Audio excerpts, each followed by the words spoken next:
Hello guys, in this video I'm going to show you how to find the parent page on the My Little Pony Story Creator application.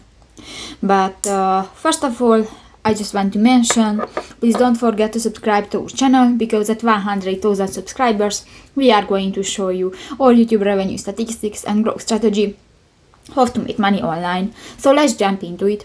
First of all, open the application on your device.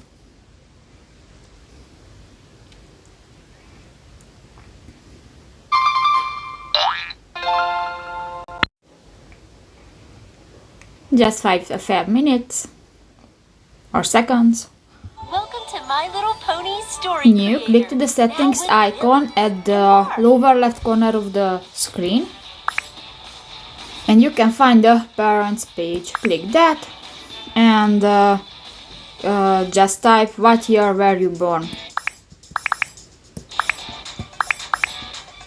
and you can set different option. For example, the keep in touch, you can add the feedback, you can check the privacy policy, and you can remove the ads. So that's pretty much it for this video guys. See you in the next one. Bye bye.